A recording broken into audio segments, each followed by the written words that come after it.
What sets silicon carbide that Vishay now has from the rest of the players is proprietary technology, both in the planar and the trench space, leapfrogging into the best-in-class category.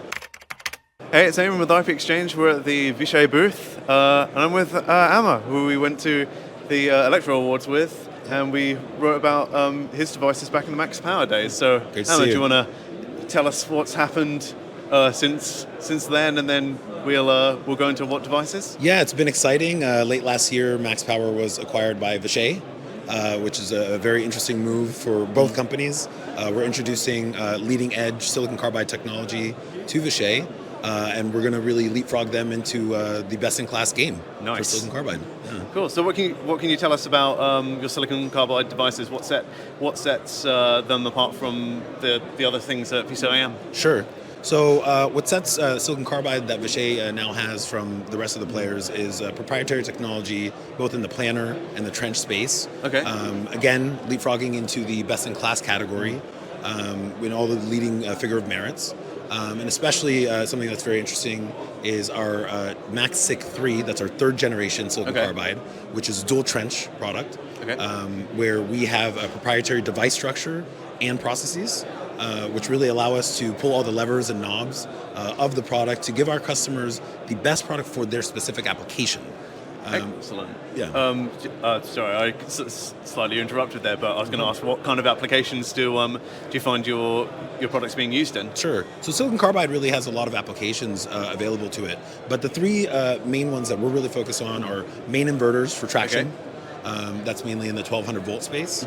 PV and energy storage, also pretty much in the 1200 volt space. And then, of course, onboard chargers, OBCs, and charging stations. So those are more in the 600 to 800 volt space. And we have different products and different technology platforms that address each and optimizes it, again, for the best application. Sweet. In terms of kind of general specifications compared to other silicon carbide devices, are there any numbers you want to throw out that you think would be interesting to our audience? Sure. So we really focus on providing the best figure of merits with respect to trade-offs. And this is very, very important because there are some applications that are going to be really focused on conduction losses, not as concerned about dynamic parameters, and that's fine, and that's an inversely proportional relationship. However, managing that trade-off is really one of the keys. And we believe that we do that better than anyone else in the game. Cool, nice. So if a design engineer was looking to evaluate your technology, we talked about it before, but do you want to just say kind of how that works? Sure. So we're currently in the process of providing our second generation high density planar, which should be available for sampling just in a few months here, actually, and followed shortly by production quantities at the end of this year.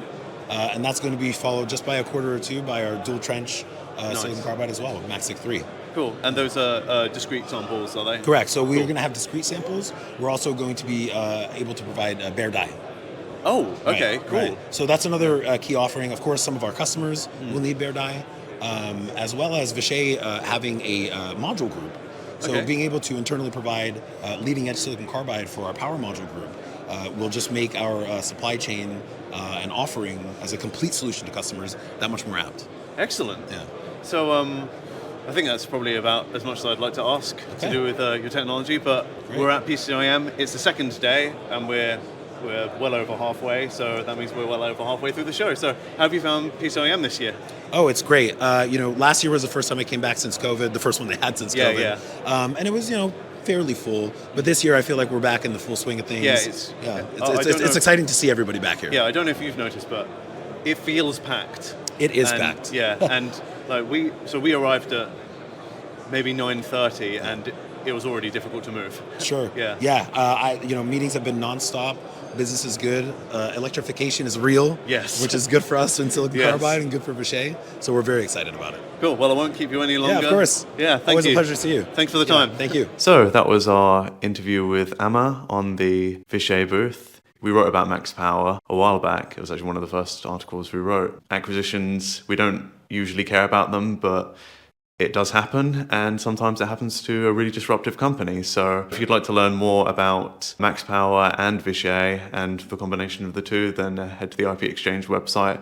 I've linked to the pages which shows you both the past and the future. /present.